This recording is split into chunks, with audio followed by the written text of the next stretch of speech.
All right, welcome back. I'm joined now by Robyn Mundy. Robyn is a friend of the show. It's been way too long since we've had her on, but in the early days, she was a very frequent guest and always such a pleasure to chat with. And of course, she's a Buffalo Bills girl, and so we're going to be talking about the Bills today. It's been a while since we've talked about the Bills. They are having a pretty good season, so a little bit of a rough and tumble kind of season. But so without further ado, and by the way, before we really get into the meat of things, as we are recording this on Tuesday night. It's a little bit after 6 o'clock my time, which is Central Time, and so I just sat down and poured a glass of wine, and Robyn and I are gonna chat about the Bills. But they're 3-2. They're second in the AFC East, and we'll be playing this segment for Wednesday morning show, where we also intend to talk about the political elections that are upcoming, the second debate, and all the brouhaha concerning the Clinton accusers. We're going to go into in depth on that. But this is for our sports hour, and so I'm happy to have Robyn. Robyn, come on in here and tell everybody who you are, and we'll let you tell everybody where to find your work and all of that right now, and then again before you get out of here. Much, but that's a nice introduction, and I have to say, I have been looking forward to this since we decided to do this today. I've missed talking with you.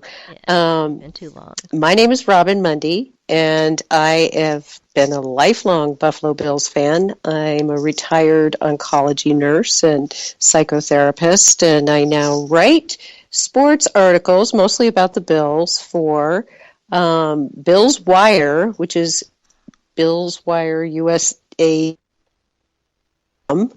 and you can find my articles there, as well as I am still the editor-in-chief of our Bills Mafia group on Twitter, and we have, 80,000 members now, wow. So it's doing very well. And as you can imagine, since we're talking about the Bills, to say that it's been an interesting season is an understatement. Yeah.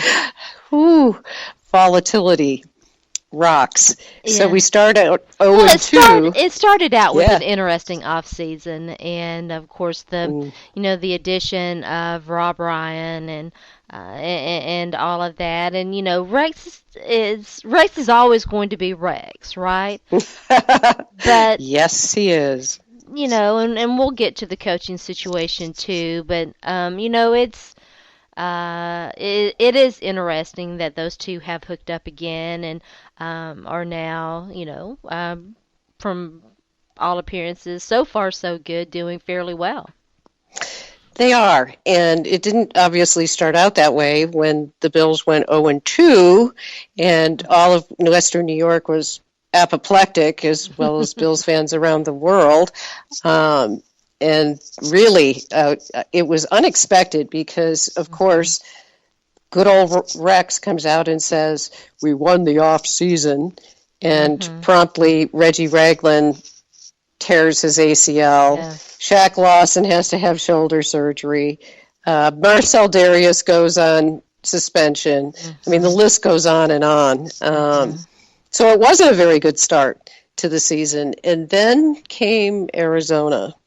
And I don't know that there were very many Bills fans that thought they were going to win the game against Arizona. And they played a pretty sound game. Came away with the win. And then, of course, we have the next game at Gillette Stadium and shut out the Patriots. I'm still in shock over that. That was a huge win. It was. It was a huge win. It was probably the biggest win the Bills have had since, probably going back all the way to 2009. And that's big. New England has owned the division and owned the Bills for the better part of the last 15 years. And so that was very exciting. I think that was a very significant turning point. And then they go out and play the Rams in Los Angeles, who are a decent team, 3-1. And the Bills have a horrible record on the road on the West Coast. Now they're 9-26 since 1970 on the West Coast. So that was a really significant victory as well. So here we have a tale of two different teams. So who are the Bills? Are they the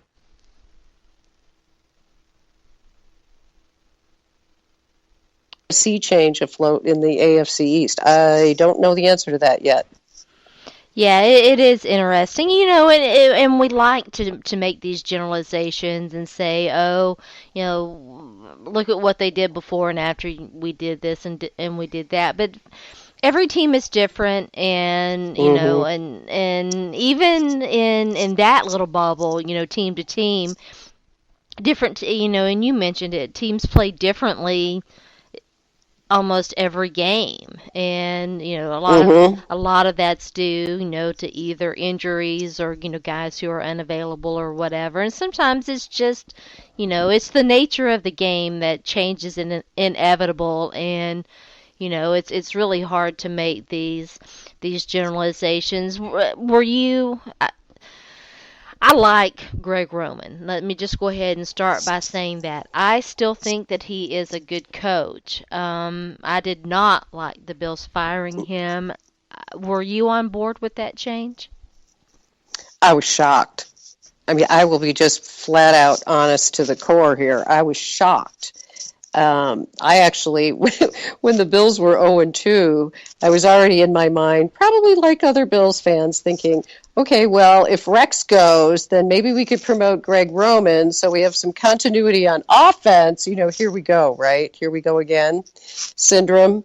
And no, I was not prepared for that. And I'm probably even more shocked that the team has won 3 games since then without him. Yeah. Now, that's a credit to Lynn, no doubt.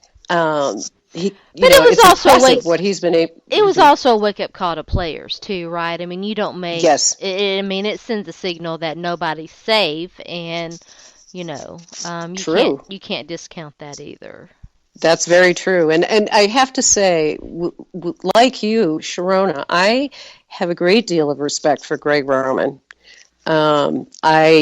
I'm certain that he's going to find another job very quickly.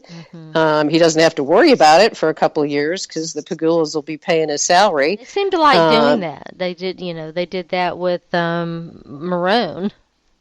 Correct. And actually, they've done it with their hockey team as well. So they don't pull any punches in terms of, if this isn't the direction that we're going in, then let's all do this the right way. And respectfully. Yeah. Now let me ask you, there were a little bit of conflicting reports about how involved the Pagulas were in that decision. What are your thoughts on it? How involved were they?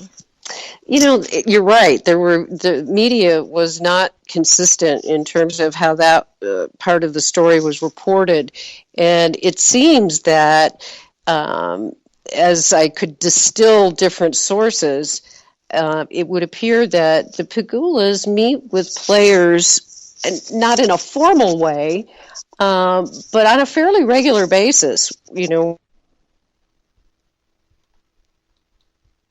They, of course, meet with Doug Whaley, the general manager, and others while they're there.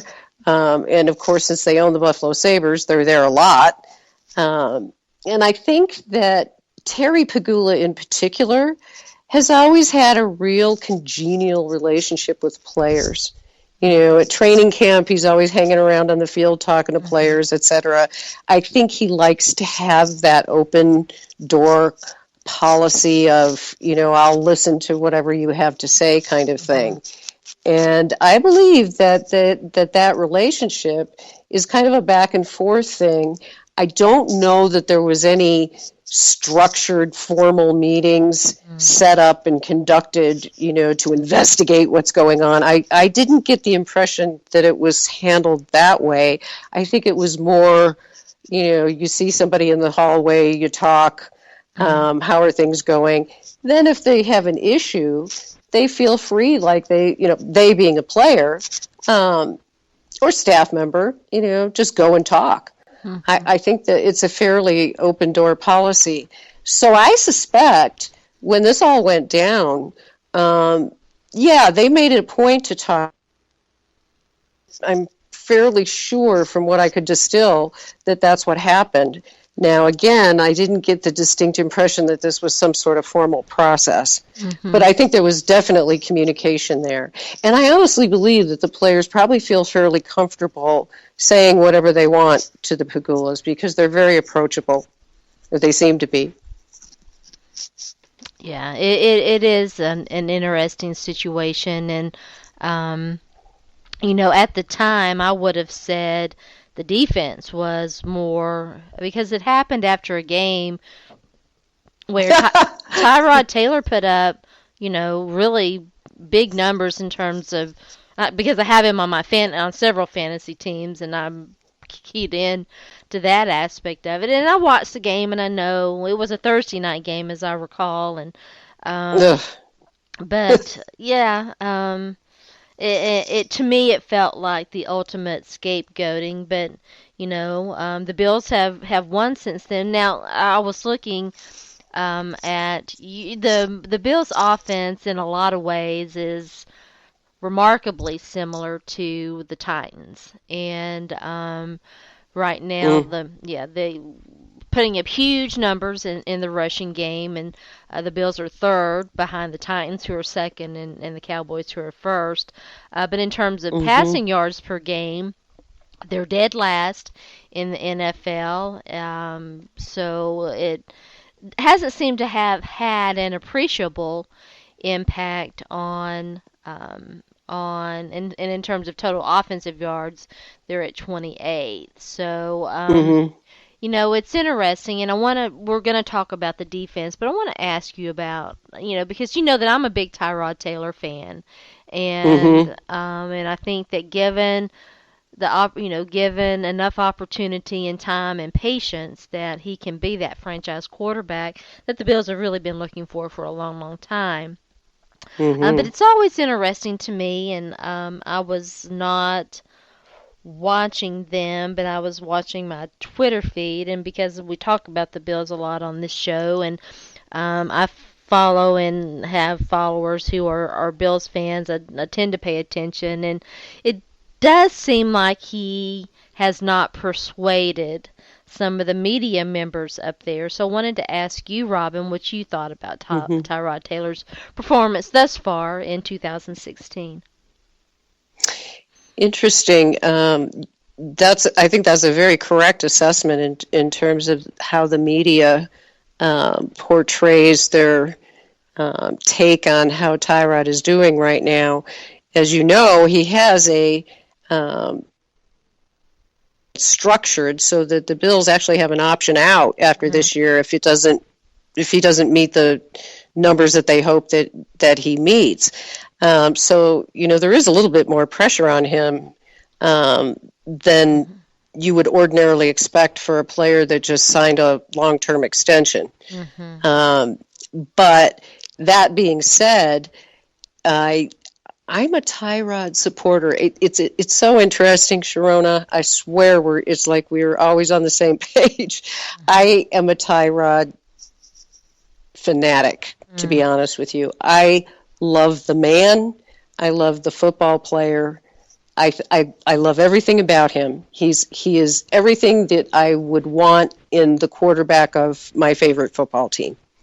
He's respectful. He's he carries himself, I think, in a very professional manner, and he is completely dedicated. I would even suggest that he's almost Peyton Manning-esque in his preparation. He's the first one in the morning at One Bills Drive. He's the last one to leave, and he leaves no stone unturned. And I dare you, by the way, try to find anywhere, anything about his social life. He doesn't have one. Yeah. And if he does, it's very undercover. Yeah, and again, there are very remarked, marked, Lord, I can't talk, marked similarities between him and Marcus Mariota in that Hmm. way, who's another guy. And, it's, we could have a That's whole, right. yeah, we could have a whole segment on the perception between how different people perceive different quarterbacks and what skill set they bring and all of that, because Hmm. it's very interesting, and I don't profess to follow everybody and know everything, but from and just judging on off of my Twitter feed and the things that I see and the list that I have compiled and have, it's uh, it there does seem to be some dichotomy between how people perceive running quarterbacks like your Marcus Mariota, like your Tyrod Hmm. Taylor, versus a guy, like Jameis Winston, who is, a prototypical drop back quarterback. And it seems to me like, and again, I'm just judging from my perspective, it seems to me that guys like Jameis Winston, who's been horrible this year, absolutely horrible this year, get a lot more leeway than guys like Marcus Mariota and Tyrod Taylor. Oh, for sure. And, regarding Tyrod's talent, I think the only question mark that's left regarding his ability to be that franchise quarterback is whether or not he can calm down in the pocket. Yeah. And that's really the only question mark that's left, because his long ball accuracy, you know, and I don't think anybody can throw a prettier pass through a donut hole than he can on the run. Hmm. He's gifted that way. And it's odd the way his gifts lie, because as a true pocket passer, I think that's where he struggles the most. Yeah. And Oh, yeah. I mean, he's still it's, settling down, trying to get mhm. comfortable there. Yeah, and reading his progressions, last year you can really see where he's growing, and that's the other thing that I think people assume, okay, this guy's in his fifth year, sixth year that he's been in the league, and oh well, he should be further along in his development. Well, he's been a backup quarterback. He's only started like 16 games, I think, for the Hmm. Bills, and so we got to give him a little time to develop. But I do think he's got all the prerequisite skills to be that franchise quarterback. Hopefully, the Bills will be patient with him, and allow Hmm. develop as he needs to. I was not a fan of how they structured that contract. Again, I thought that and I don't want to bring race into it or any of that, but I did feel like it was not as. I mean, look at what Brock Osweiler got Hmm. in Houston, and again, it's a little bit, I do think that race plays a part in it, but it's also that I think that we tend we collectively, sports media collectively, tend to, and I don't, because I value what a dual threat guy can bring. But I think that there is at least a portion, I don't know how large you would quantify it, but I think that there is a large portion of sports media that devalues a quarterback that does not have that is not the prototypical big guy like Brock Osweiler, who's horrible. Okay, they're they're not even. I mean, everybody's talking about buyer's remorse and everything. Yet he gets the big bucks, and you see what they did to Tyrod. It really did bother me. I understand that, but I guess where I would probably put that in Tyrod's case. Now, I want to be real clear, because I definitely agree with you that there are aspects of racism that exist throughout, the NFL, a lot of different entities today. Sadly, I believe that's the case. However, in Tyrod's case, I think that the real underlying issue in his situation was less about that and more about, honest to goodness, getting burned by Ryan Fitzpatrick and his then $60 million contract, which at that time was a lot of money. Imagine me saying $60 million isn't that big of a contract for a quarterback. Yeah, but like the Texans haven't. You know, maybe the Texans front office is dumber, I guess, but what has Brock Osweiler done? Nothing. I mean, Tyrod Taylor had a better track record and got lesser money than Brock Osweiler. That's not even in doubt. Well, that's true, and that I guess I don't know the Texans front office. I really don't. I have no idea, what their situation is like. But I can tell you that the Bills truly, really, and even the fan base, if you poll the fan base, there are a significant number of Bills fans that aren't completely sold on Tyrod yet. Oh yeah, I believe that. I mean, it's clear that not even a portion of the media is, and right, and I think that part of it, plays into his particular situation. But I'm also sensitive to what you're saying in terms of, and this is the bigger question to me, is Osweiler get that contract? Mm-hmm. I think that was lunacy, to be honest with you. And when it happened, I was stunned. Mm-hmm. I was absolutely stunned. How many games did he play? How much tape did they have on him? I think he only played 3 games. He started 3 games. He might have played more than that. But, I mean, even old-ass Peyton Manning, who couldn't throw the ball longer than 5 yards without it fluttering in the air, replaced him. But they won the Super Bowl. They've got a great defense. And you can't discount the experience and the other kind of intangible things that Peyton Manning brought. And so I don't want to relitigate, so to speak, the Super Bowl and all of that, except to say, wow, the Panthers are really struggling this year, and I'm legitimately shocked by how bad they are. But we're here to talk Bills. Surprising. And yeah, it's very surprising.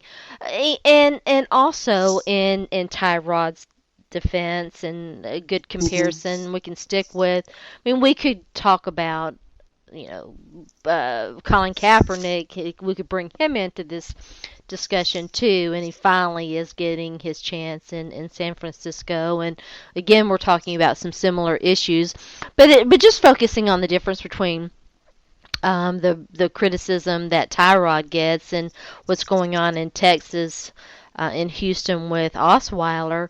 Look at and the Bills have a fantastic run game. Don't get me wrong, LaShawn McCoy is a good player, and I like Charles Clay. He's I think a good tight end and all of that. But Sammy Watkins is out. What does Tyrod have around him?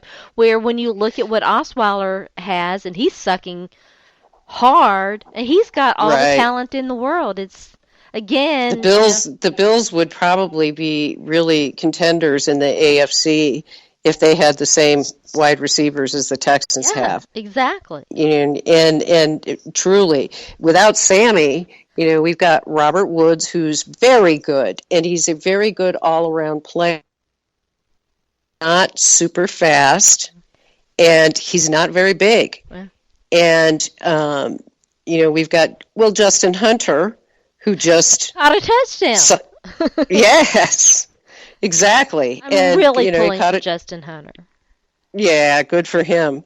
But he's brand new. Yeah, he's brand new to the team. He doesn't know anything in terms of the offense yet. And so then we have Marquise Goodwin, who's extremely fast, but somewhat fragile. That's the knock on him. Although I'm just thrilled that he's getting a chance to, do his thing this year. I predicted when those two were drafted, Robert Wood and him were drafted in the same year, that Marcus Goodwin might end up being the better of the two. But anyway, we'll see how that goes. We'll see. It's going to be interesting without Sammy there to see who is the one that's going to who really, Yeah. that is a question mark, Yeah. at this point. And they're even looking at a guy, Walter Powell. I think it was in the New England game. He had a very good game, and he's on the radar. So they have a lot of unknown entities basically at wide receiver, and I agree with you. That certainly reflects on Tyrod, in terms of his ability to put up big numbers. And we know what he can do. I think it's just a matter of, let's see over the course of the next, the rest of the season, how things progress with him. The more intangible aspects, of a player's performance, just because that's where my mind has been most of my career. And I think that Tyrod has the right mentality to approach his deficiencies, and he's determined to do that. And until we give him that opportunity, I think that we can't say, oh, well, he's just a quirky quarterback with some good talent here and there. You know me, though. I get like a mama bear with my guys, and I just wanted to reach through the phone and smack. And I think you and I have talked about, and I'm not going to name names, I think you and I have talked about this particular Bills media person who is a curmudgeon, I believe is what you called him. But, Yes.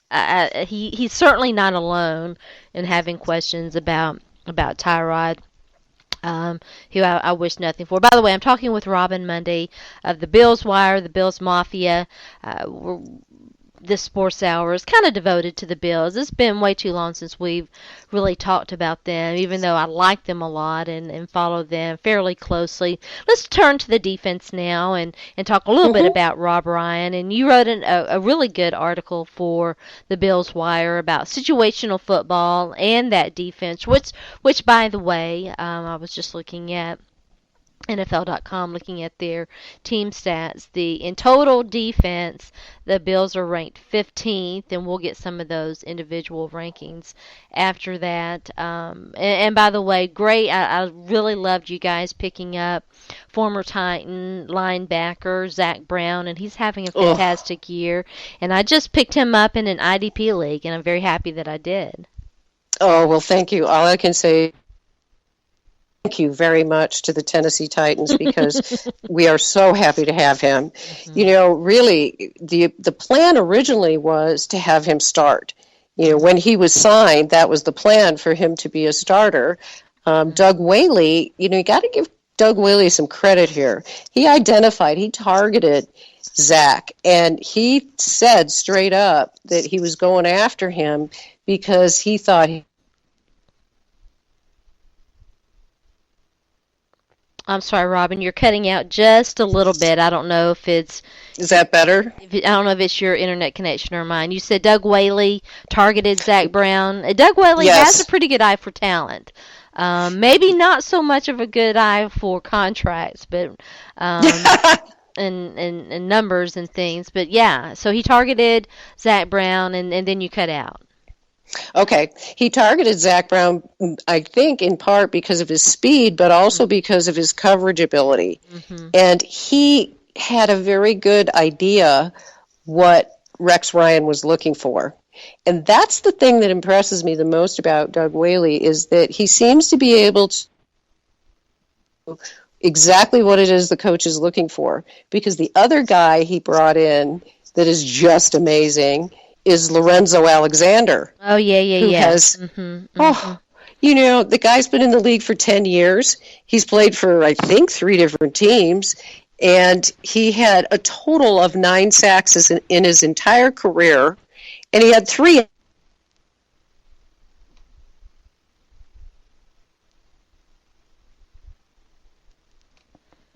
All right, Robyn, I lost you again. He has 3... He had 3 sacks on Sunday. Okay. And he's leading the NFL in sacks. Okay. And that's amazing, considering he's in his 10th year and he's been pretty much a role player. And Rex said that he hired him primarily for special teams help. Wow. But then when he saw him in training camp, he said, well, this guy can do our defense and run with it. And as a matter of fact, I don't know if the press conference, Rex Ryan said, he was asked by a reporter, what are you going to do when Shaq Lawson comes back? How are you going to sit Lorenzo down? Mm-hmm. He said, I'm not gonna. Well, see, there you go.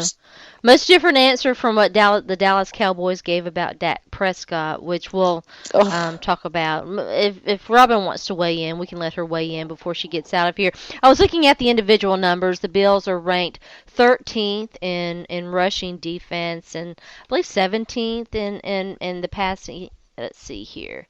No. I'm sorry, 13th in rushing defense, and I pulled up the wrong thing. Passing defense, they are ranked, 17th in passing defense. Are you surprised by those numbers? Actually, I am, and I guess what it shows is how terrible that Jets game was. Okay. It is a little bit surprising. When you've got the NFL sack leader and you've got a guy that's tackling everything that moves. These are team stats. Now, these are team stats, and so, and it's still early on. There's still time for adjustment and all of that. If you had to give a grade, and again, it's early, but if you had to give a grade to Rob Ryan and to the changes that he's made in the Bills' defense, how would you grade him on an A to F scale? Right now, at this point in the season, a very solid B. Okay. Okay. Right. Above average. Okay. I think what he's doing in particular is somewhat unique because he doesn't really have a defined role on the defense. He does quote whatever they ask him to do. Mm-hmm. And one of the things that they asked him to do was to address red zone defense because the Bills were one of the league last year in red zone defense, and I believe now they're either number one or they're close to the top, and that can be attributed directly to Rex Ryan. The players even say so. Okay. So the reason I'm giving him a solid B and not an A is I want more time. I want to see if they're going to be able to sustain this, and I think they will. Yeah, very, very interesting stuff. What are let me break it down into two parts. And again, I'm talking to Robyn Mundy from the Bills Wire. We're spending this sports hour talking primarily about the Bills. Then we'll talk about some other things. We'll get her to do a Thursday night pick with us. We didn't do NFL picks last week because we only did one podcast, and that was a Saturday morning podcast because I was sick, and I'm feeling a little bit better. I'm still a little bit under. Yes. And again, this is for the Wednesday morning podcast. So let me break it up into two parts. From a media perspective, what do you think the expectations are? And then we'll talk about fan expectations and I've followed the Bills for a long time, and we know how heartbreaking the Bills can be for their fans. Like no other team, maybe the Browns. As far as the media's expectations, that's a hard one to gauge because the media varies, and I think sometimes the national media varies a bit from the local media. And I tend to, I tend to pay attention a little bit more to the local media because they tend to know all the players' names, and that sort of thing. And most of the local media, I think when the team went 0-2, they felt a similar swoon with the fan base, like, oh my God, is it possible they could just like totally tank again? But now you'll see, like, for example, today was the first time I've seen a positive article written about Rob Ryan. Well, there you go. Was it in Vic? A long time? Was it Vic? But yeah, Vic Carucci. Okay. And he's a wonderful reporter. He's been around for a long time in the Western New York community. He's been in other places too. But Vic is a terrific reporter, and he basically came out and said, look, if you guys don't think he's a good coach, you better think again. Mm-hmm. He's a good coach. And there's some good quotes in the article that I wrote. that he made about comments that were made by players like Nikel Roby-Coleman, for example, who had 2 interceptions and a pick 6 on Sunday. He said that he is learning about defense in a way very differently from Rob Ryan than he's ever learned from anyone else. Mm-hmm. And, that says something. So even though there isn't really a clearly defined role that Rob Ryan has, I think he plays a very important part of tying everything together in that defensive scheme. And if you think about it, one thing that's interesting to me is how twins communicate with one another. Yeah. And if you pay attention... They do have their own language. Yes, they do. Yes. And it's really funny, but if you get a chance to watch the Bills on television and they show Rex Ryan on the sideline, you will almost always find Rob either on one ear or the other, just constantly talking to him, throughout the game. And you can see that he's just so intent on making sure that everything's set right for his brother. And I don't know that you can actually quantify the value that you can put to that, because he can see things through in a way that the rest of us can't. Mm-hmm. So I think that does add sort of a unique perspective. And it's really funny to watch him on the sidelines, because Rex is always concerned about Rob standing too close to the sideline because his stomach will stick over. Mm-hmm. And he's afraid he's going to get penalized by the refs because his brother's stomach is too big. Interesting. Yeah.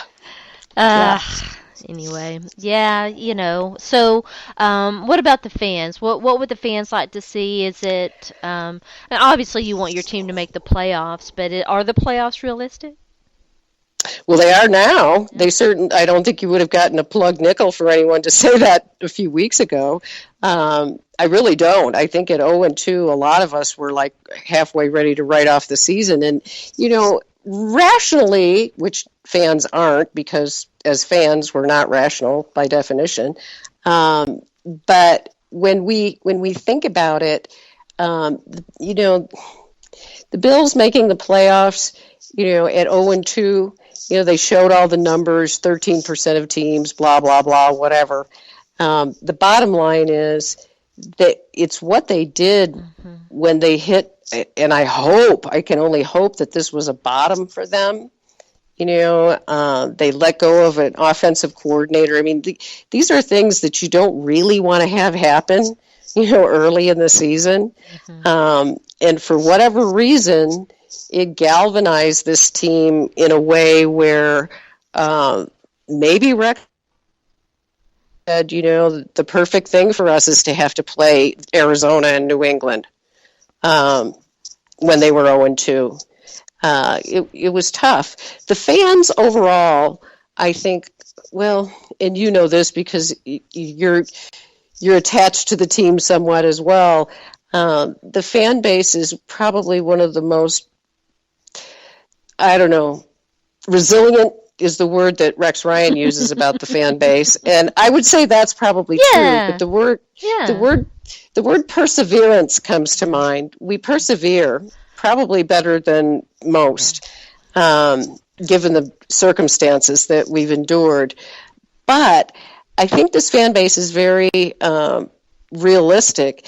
I think the fan base, to be very honest with you, I'm not sure how they're going to handle if the Bills are successful, to be honest with you. It's like, okay, so they win these. It's hard for them to when believe. When is the next shoe going to drop? Yeah. Yeah. Yes. And I think I liked It's been 16 years. I know, and I liked the comparison to the Browns, but I would also, if you would, allow me to compare them a little bit to the Detroit Lions too. Oh, yes. Oh, yes, absolutely. And that goes right back to 1960 when, Ralph Wilson bought the team. He came from Detroit, and the first original team colors were the same as the Detroit Lions. So, yeah, we have our connection. The teams of the Great Lakes. We often curse the curse of Lake Erie. That's what most of the Browns and Bills fans talk about.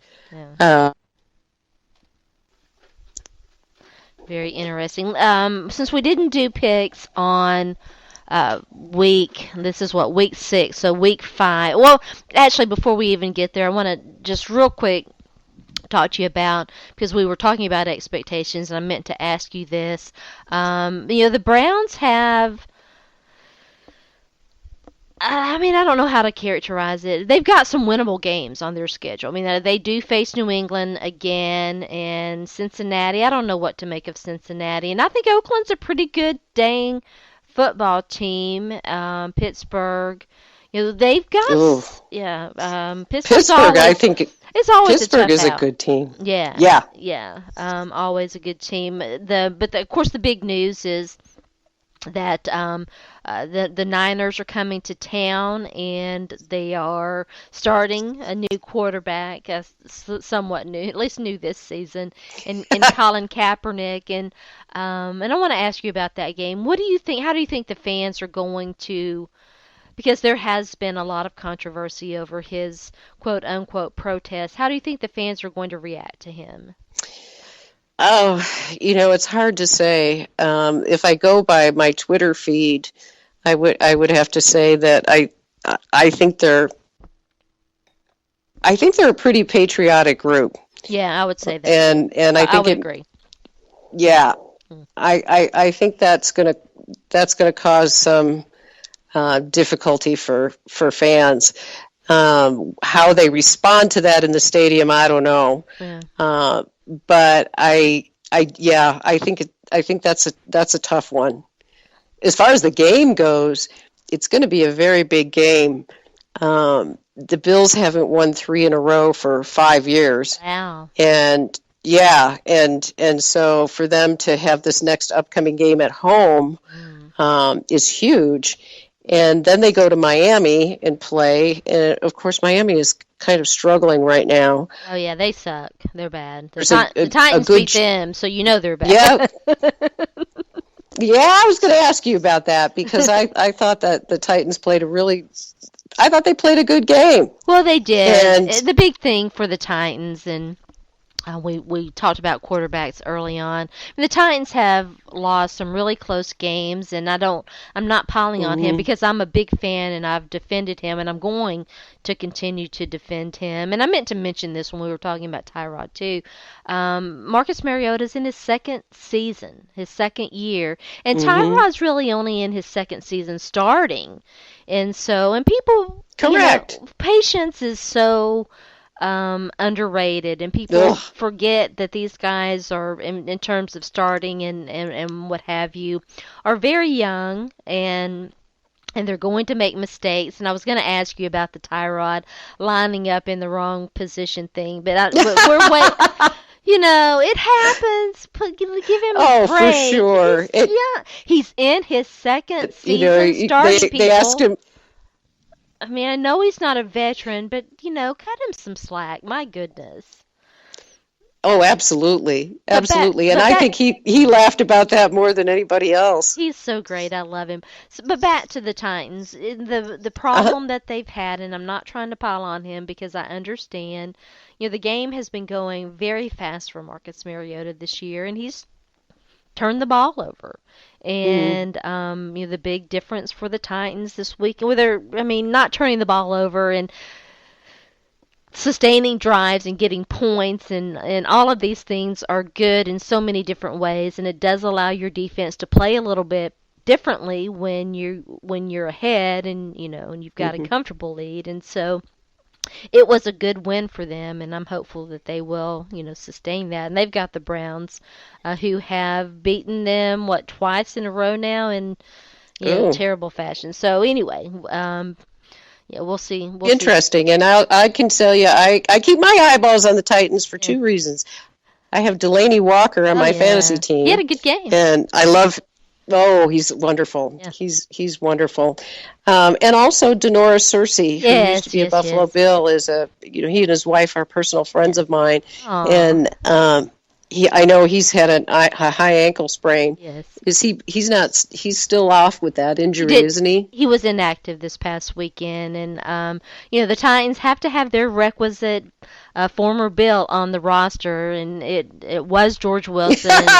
Yeah, it was George Wilson and Andy Levitre, and now it's Cersei, and I love him too, and we're And of feel course, you have Mike Malarkey. He used to be our yes, coach. yes, yes. Well, we'll have to come back and we'll talk about Mike Malarkey because I didn't think that he had been given much of an opportunity in either Buffalo or Jacksonville, but that's neither here nor there. All right, so Hmm. yeah, it's definitely an interesting schedule. You've got San Francisco coming up, and then Miami, as we mentioned. New England travels to Buffalo. You've got, let me see, one, two, three, four. Wow. Are the rest of your. No, wait. One. Okay, so this next game is at Buffalo. You travel to Miami. New England comes to Buffalo. And then you've got to really, right before your bye, you have to travel to Seattle and take on the Seahawks. And so that's, Oh yeah. that's going to be an interesting next four games before you get a bit of a break. Oh, for sure. And big game, and that circle your calendar for the Patriots turn in Mhm. Buffalo because that one's going to be turned up. Yeah, I bet. Yeah, interesting. All right, so before you get out of here, I want to ask you. There's so many other things that we could have talked about, but I want to let you get out of here. Uh, Broncos, Chargers, Thursday night. The Chargers, boy, they lost a heartbreaker last weekend. They Oh, could end up firing Mike McCoy, before it's all said and done. The Broncos are really playing well. How do you see this game stacking up? well, I think the Broncos. I think the Broncos. Although I would not be surprised to see the Chargers come in and do some damage. Chargers have It's been going to be kind of interesting. a thorn in the heel of the Broncos Oh on yeah, occasion. Oh yeah, on occasion. yeah. I mean, it doesn't seem to matter. I don't think over the years what the record is of either team when they play each other. It's a dogfight, Yes, it is. and I that's why I don't know what to say about this upcoming game because Gary Kubiak, of course, is not going to be coaching Yeah, in the game, and I don't think that should be much of a problem. But I mean, you never know. That's their head coach. yeah. Have they said Galvanize them, it may not. And who's going to coach? Have they go said ahead. yet? I thought it was their offensive coordinator, but I could be That's wrong. what I was thinking Maybe too. Although Wade Phillips has been a head coach, and so anyway, yeah, Wade's good right where he's at, yeah, I agree. and he does a fine job, with defense, and Mhm. he always has. He's like Rex in that sense.